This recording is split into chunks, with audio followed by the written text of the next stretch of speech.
അപ്പോൾ engagement ആനിവേഴ്സറിയുടെ video എല്ലാവരും കണ്ടായിരുന്നല്ലേ? അപ്പം അതിൽ ഞാനൊരു ഗിഫ്റ്റ് പോലും കൊടുത്തിട്ടില്ലായിരുന്നു. പക്ഷെ അങ്ങനെ ഇരുന്നപ്പോഴാണ് ഒരു ചെറിയ ഗിഫ്റ്റെങ്കിലും എന്നെക്കൊണ്ട് പറ്റുന്ന രീതിയിൽ വാങ്ങിച്ചു കൊടുക്കാമെന്ന് ഞാൻ കരുതിയത്. ശരിക്കും എനിക്ക് പണ്ട് നാട്ടിൽ വന്നപ്പം നാട്ടിൽ വന്ന സമയം ഒരു 100 ദർഹംസ് തന്നിട്ടുണ്ടായിരുന്നു. അതെൻ്റെ വാലറ്റിൽ ഞാൻ സൂക്ഷിച്ചു വെച്ച ഒന്നാണ്. ഇതുപോലെ നിങ്ങൾക്കും വേറെ കൺട്രീസിലെ നോട്ടൊക്കെ സൂക്ഷിച്ചു വെക്കുന്ന സ്വഭാവമുണ്ടോ? എന്നെപ്പോലെ ഇതുപോലുള്ള ഘട്ടത്തിലാണ് ഇങ്ങനത്തെ പൈസയൊക്കെ നമുക്ക് ആവശ്യമായിട്ട് വരുന്നത് കേട്ടോ. അങ്ങനെ ഈവനിങ്ങിൽ ഞാൻ നടക്കാൻ പോകുന്ന സമയമാണ് നമ്മുടെ ഈ ഷോപ്പ് കാണുന്നത്. അങ്ങനെ ഇവിടെ കയറി ഇക്കയ്ക്ക് എന്തെങ്കിലും സ്പെഷ്യലായിട്ടൊന്ന് വാങ്ങിച്ചു കൊടുക്കണം എന്ന് എനിക്ക് തോന്നി. പലതും സ്പെഷ്യലായിട്ട് തോന്നി. പക്ഷേ എൻ്റെ ഇപ്പോഴത്തെ സാഹചര്യം വെച്ചിട്ട് എനിക്ക് വാങ്ങാൻ പറ്റുന്ന ഒന്നല്ല. കാരണം ഇക്കനോട് തന്നെ പൈസ മേടിച്ചിട്ട് വാങ്ങിച്ചു കൊടുക്കുന്നത് എന്തോ അതിനകത്തൊരു സർപ്രൈസ് ഇല്ലല്ലോ. അപ്പോൾ ഇവിടുത്തെ എനിക്ക് ഹൈലൈറ്റായിട്ട് ഒത്തിരി സാധനങ്ങൾ തോന്നി. ഇത് ശരിക്കും ഒരു മീനിങ് ഫുള്ളായിട്ടുള്ള എന്തെങ്കിലും കൊടുക്കണം എന്നാണ് എനിക്ക് തോന്നിയത്.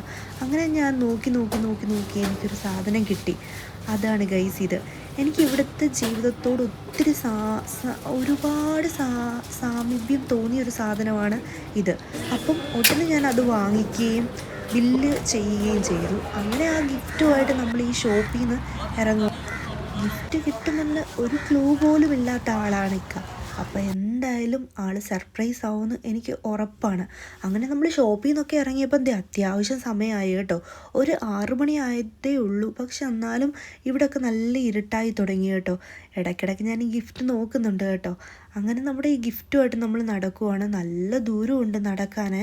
അപ്പോൾ എന്നാലും കുഴപ്പമില്ല. കുറച്ച് റിസ്ക് എടുത്തിട്ടായാലും നമ്മുടെ പ്രിയപ്പെട്ടവർക്കൊക്കെ ഗിഫ്റ്റ് കൊടുക്കുന്നത് നമുക്ക് ഭയങ്കര സന്തോഷം തരുന്ന കാര്യമാണല്ലോ. നിങ്ങളും ഇതുപോലെ നിങ്ങളുടെ പ്രിയപ്പെട്ടവർക്ക് ഇതുപോലെ കുറച്ച് കഷ്ടപ്പെട്ടിട്ട് ഗിഫ്റ്റ് കൊടുത്തിട്ടുണ്ടെങ്കിൽ ഒന്ന് കമൻറ്റ് ചെയ്യണം കേട്ടോ. അങ്ങനെ നമ്മുടെ വീട് എത്താറായോ എന്ന് നോക്കുന്നത് ഈ ബോർഡ് നോക്കിയിട്ടാണ് കേട്ടോ. എനിക്ക് വലിയ പരിചയമൊന്നുമില്ലല്ലോ. അപ്പോൾ നമുക്ക് ഇവിടെ നോക്കി ഇവിടെ ക്രോസ് ചെയ്തിട്ടാണ് ഇനി വീടെത്തേണ്ടത്. അങ്ങനെ ഞാൻ വീടെത്തിക്കഴിഞ്ഞിട്ട് ബാക്കി കാണിക്കാം കേട്ടോ.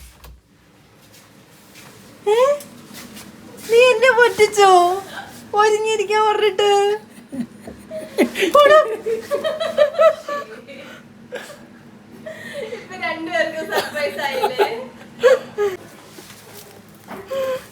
ഗിഫ്റ്റ് എവിടുന്ന്